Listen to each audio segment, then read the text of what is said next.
Alright, welcome back to SASX 10, not 10, because we are getting on in hex, not decimal.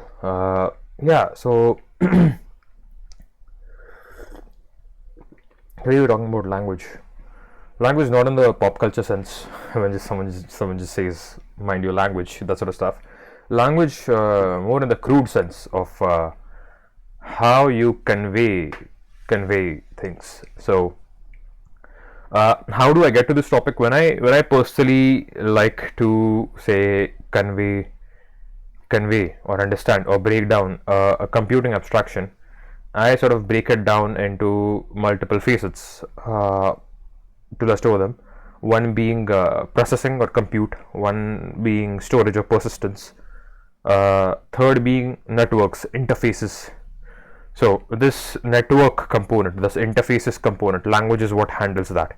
And I do not just mean language in the words we speak. Of course, there's all sorts of languages. It all works on variation of interpretations over time.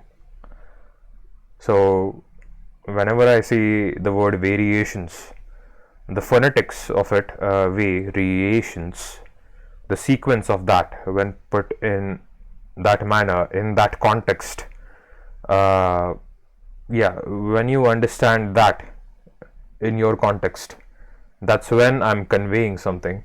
So I could also use sign language, a sequence of gestures with a given context, and you could still understand it. I could probably use Morse code. Yeah, I could use Morse code. Any sequence of distinct differentiable. Okay, any sequences of differentiable phonemes if you're working with audio, or signs if you're working visually. Or I could just tap your arm, or I could just tap your arm in a particular manner. I don't even need to have a sound to do Morse code.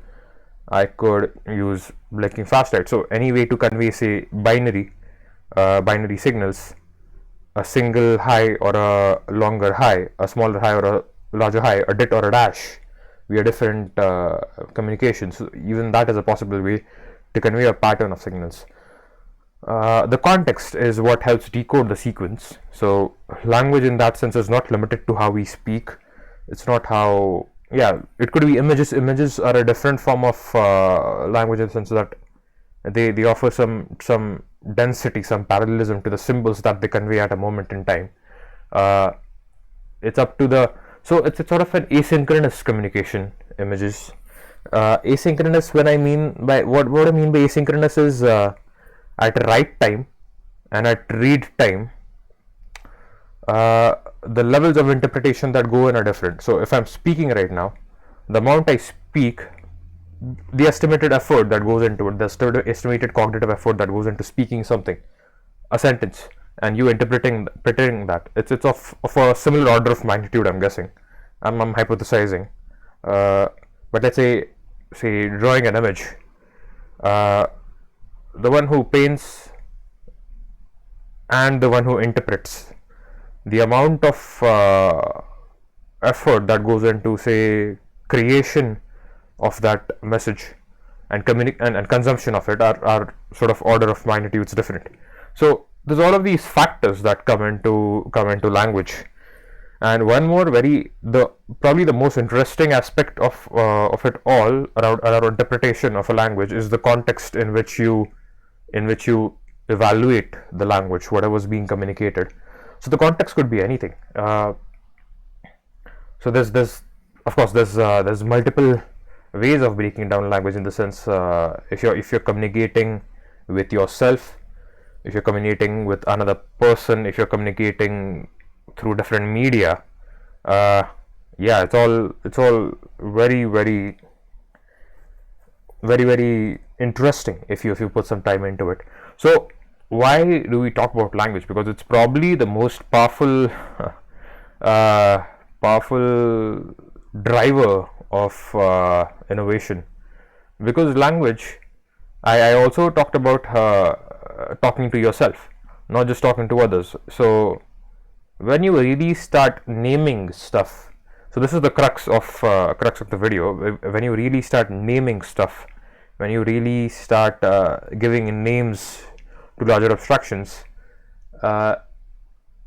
is when you sort of stabilize your foundations to build higher abstractions.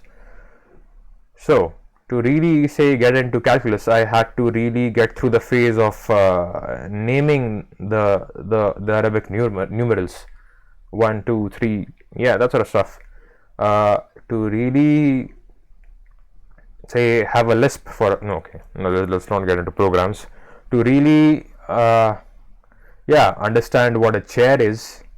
I had to really productionize the manufacturing of a chair. I had to first verbalize the act of sitting down.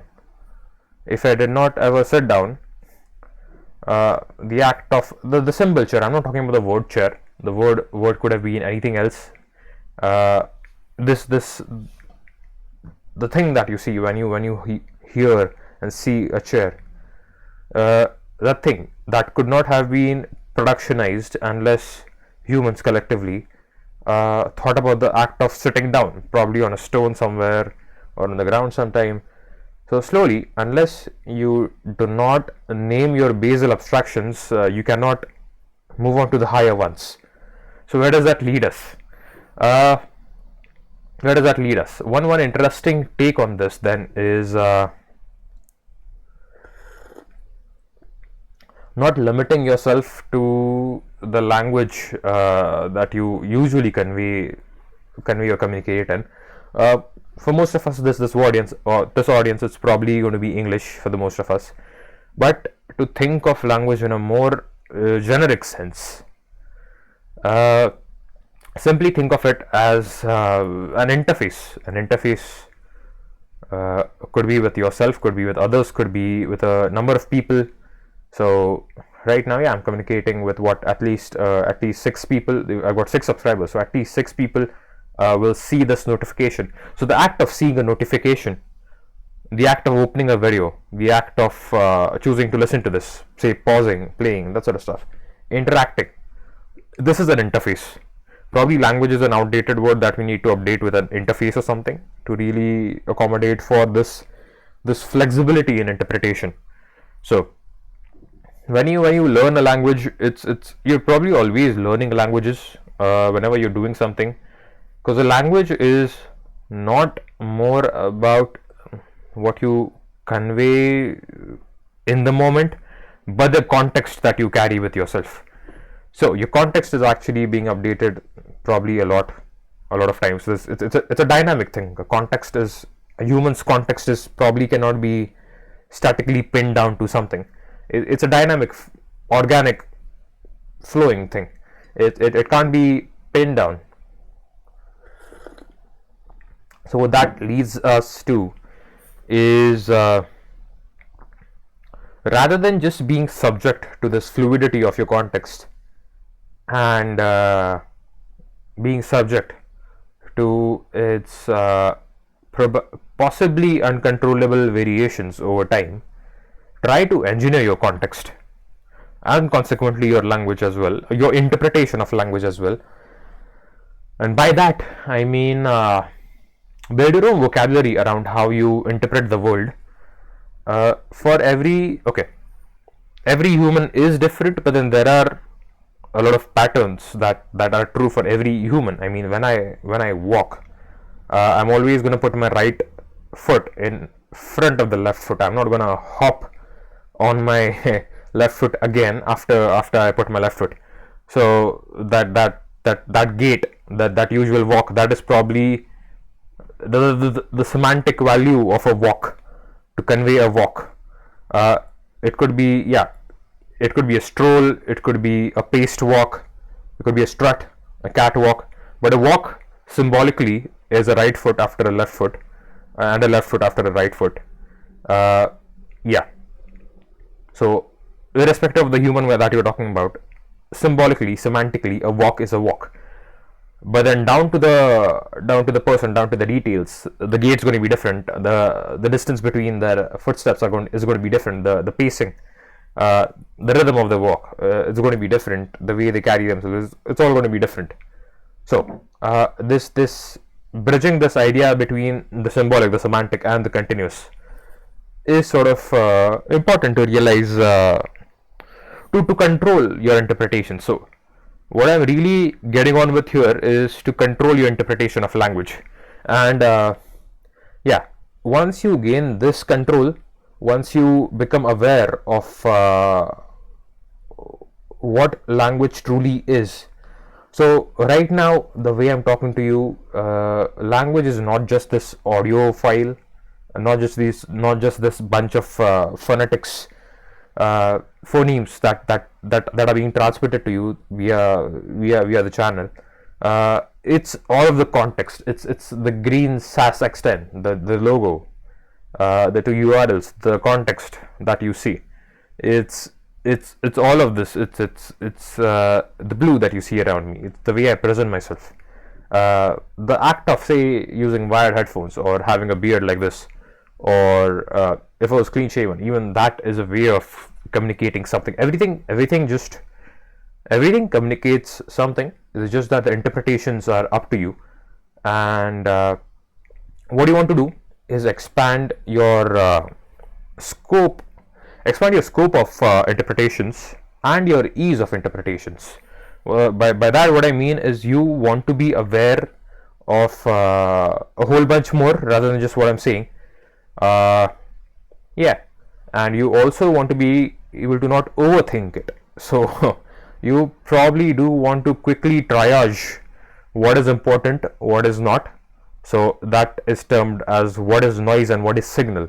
So whenever you're interpreting stuff, what's noise, what's signal, the skill of triaging that probably should also build that. And you should probably also be able to handle a large amount of noise and filter out the signal yourself, rather than just focusing on the signal and ignoring the noise.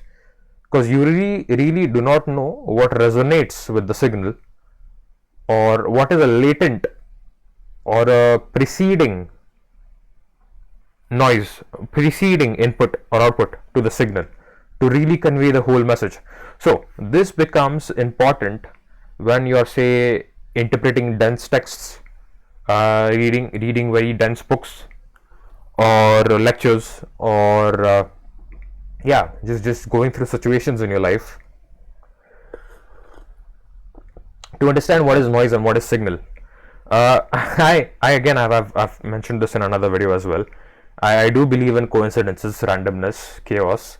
It's a pretty interesting thing in itself. Why we don't need to undermine coincidences. Coincidences in themselves are pretty powerful. Randomness is such a powerful idea. I mean, why pin it down to just being everything tied down to fate? So randomness is a very interesting idea. Makes life interesting. Uncertainty.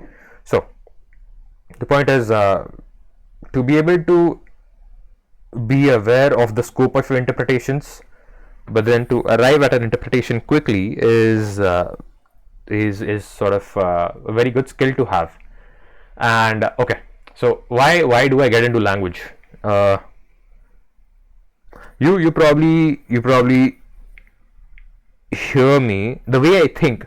Okay, the way you think, your interfaces with yourself are largely based upon how you convey abstractions in one go. So you could begin inventing words for different sorts of situations that you go through, or feelings that you have.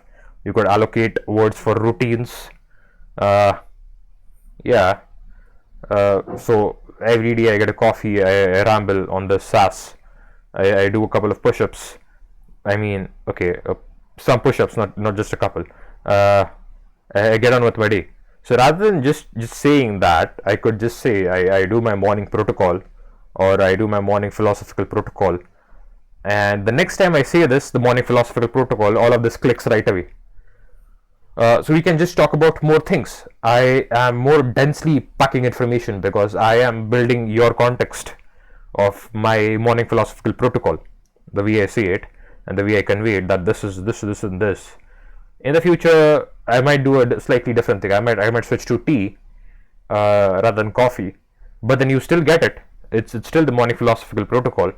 So building context like that is sort of very helpful in thinking more densely, thinking more beautiful thoughts. So again, this the two angles that I want you to focus on is the extrinsic and the intrinsic. The interface with yourself is probably the most important. The way you think for yourself is the most important. Really, that actually is the most important, because anytime you sort of you okay, when people say you're monotasking or you're uniprocessing, it's mostly you hear something else and then it loops on in your brain. So you're never actually experiencing anything raw as it is. There is always the context that your mind is. So that context, the more elegant. So to hypothesize, you are never actually truly communicating with anyone else.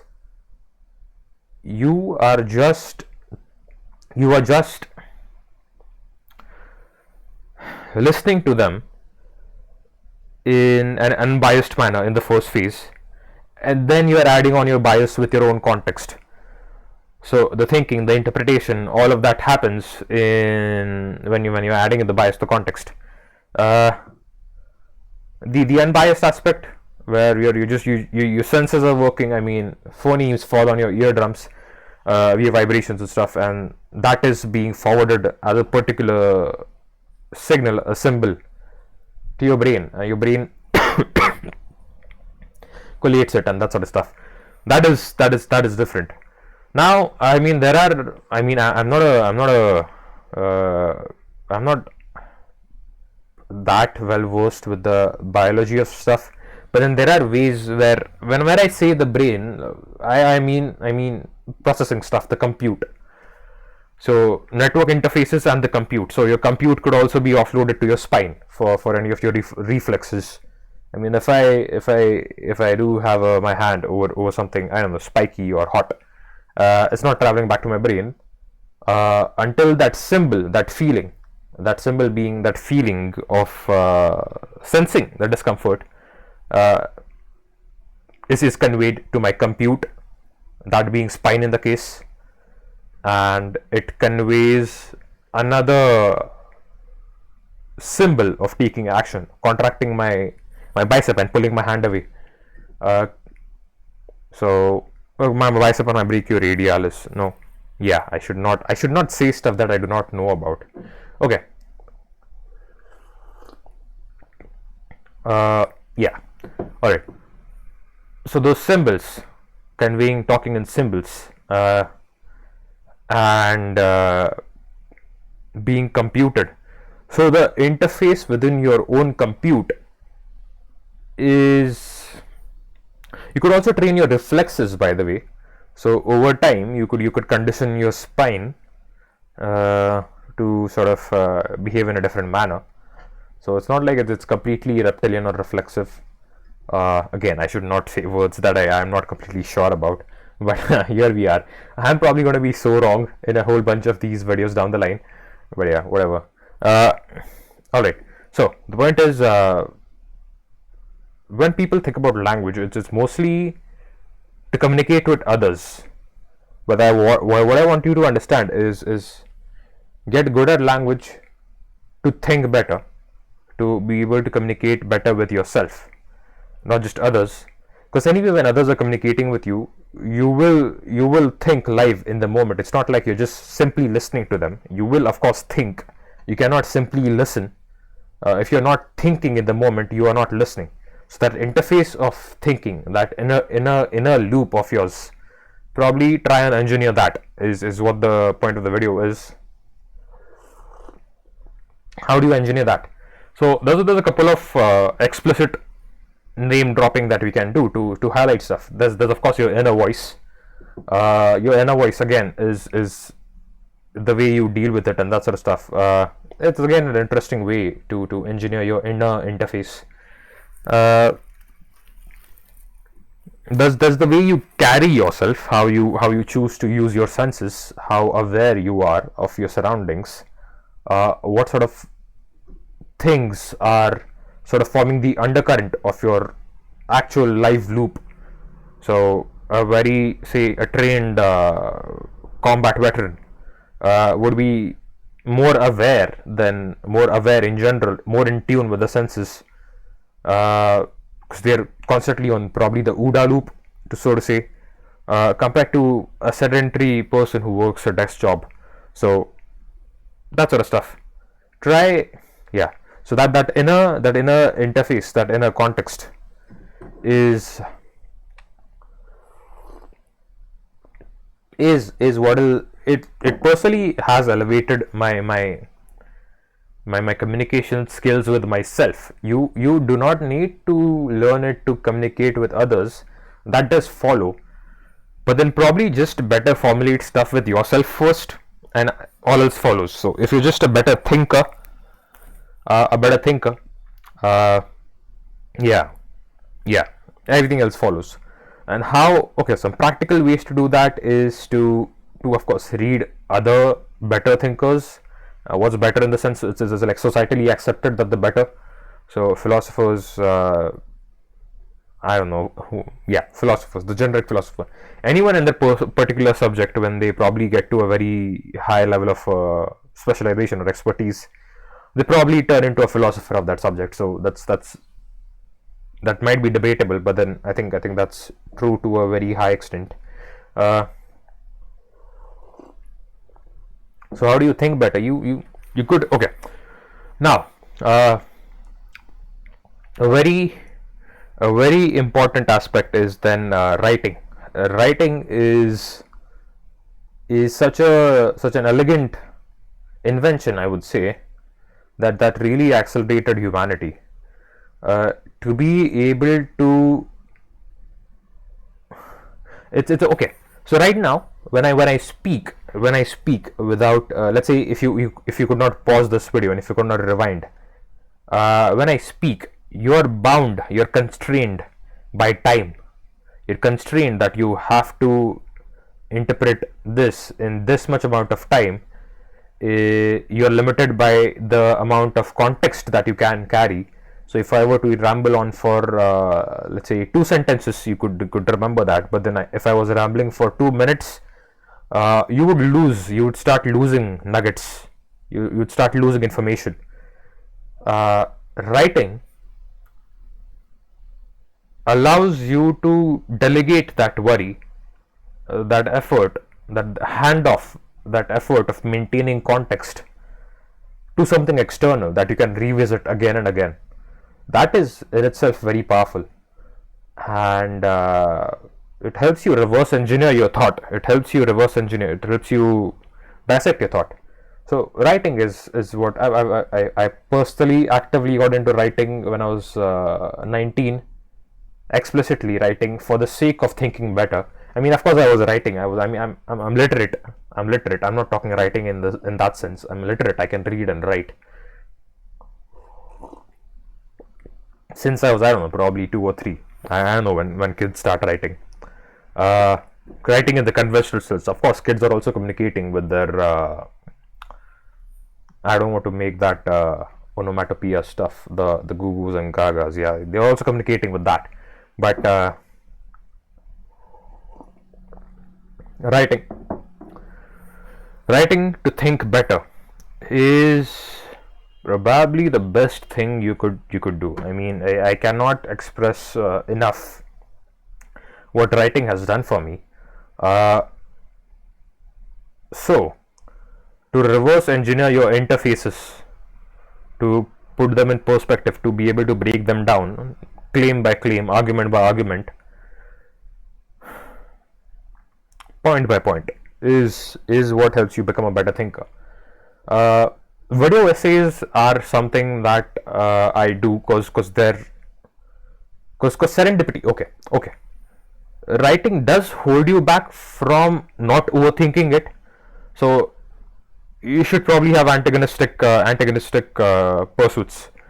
I personally have a whole bunch of journals. I do write a lot. I do have a whole bunch of blogs, and I do journal personally as well.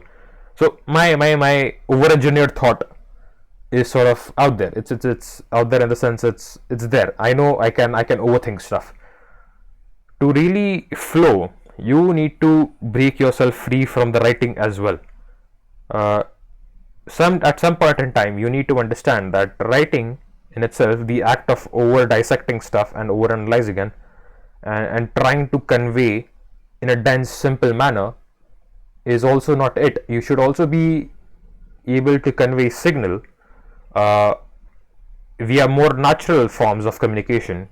Could be gestures, could be your eyes, could be speech, because that's where the fun is. That's where fun is. To be an elegant communicator in this day and age is sort of a nice playful hack to enjoy the world. So that's why I'm doing these video essays. I do analyze them. I do analyze my thought. How I get the transcript. So after each video essay, I analyze the transcript. I do not personally analyze it. It's like it's thousands and thousands of words, the transcript. What I do is I push it through an LLM, and I have a bunch of prompt pipelines that give me different sort of analyses of the prompt. I've got a system now. I'm like what 10 x10 0x10 videos in, and I've got a system now, so it helps me understand my thought patterns better. And yeah, that's a different way to do it than writing. So yeah, video essays, and of course video essays also allow you to sort of reverse engineer it. So okay, at creation time or at write time, probably in computing we should rename write to creation. At creation time, and of course read to interpreting. So creation time and interpretation time. Yeah, read and write times are probably outdated or just too restricting. So at creation time and interpretation time, what you want to do is tweak those parameters so that you improve one. So when writing, your creation time, you have the freedom to write freely. Even whatever kind of flow you experience, you're not under the constraint of conveying something in a coherent manner, in a definite sequence right away. You can pause, you can think, you can look back, you can see what you wrote down 2 lines above, and you can consequently write better here. So probably mostly everyone is going to be a better writer than they're a speaker. But then being a better speaker, the art of rhetoric, being able to captivate audiences in the moment, being able to convey abstractions in the moment, to aid interpretation, to facilitate others' interpretation, you have to constrain your creation time in that sense. So that's where the video essays come in. I'm playing around with the constraints on creation time in this one. Interpretation time is it's probably okay. Interpretation time in this context, it's going to be more constrained for you. If I'd written this down, your interpretation time would be much more free. As in there would be less constraints. But there's more powerful things that you can sort of experience with this: my gestures, my facial expressions, my tonality. Yeah. So one takeaway that you could get on with this is just try observing different forms of language around you. Henceforth, just try and be more aware of them.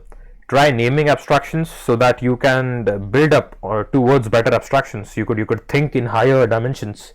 You don't want to think on the same plane again and again. Unless you start naming stuff on this plane and start using them as Lego blocks to build larger pieces, is when you're actually constructing something. Otherwise, if you just stay at the same, okay, you anyway are always constructing something. It's just that your choice to be aware of it is what is important. I think that's it. Yeah, that's it for today. It's what language, not the pop culture way. I mean, do mind your language. I think cussing is an interesting topic that we should get into. I mean, I don't know if you should or should not mind your language. We will probably talk about that sometime. I'll put down as a note. I mean, at least for YouTube, I'll have to mind my language. There's like, yeah, protocols and stuff. So I'm going to mind my language for now. We'll see about when I can begin not minding it. Of course, in person, I do lower the thresholds of minding my language. Yeah, but language is pretty powerful. You know what? Etymologically or just literally speaking, do mind your language. Just yeah, become more aware of it.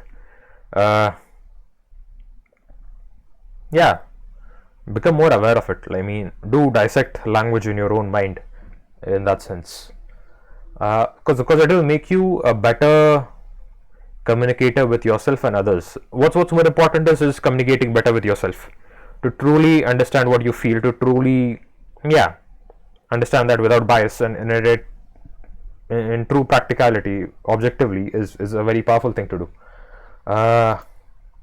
Yeah, thanks for tuning in. This was the Bit-Mage.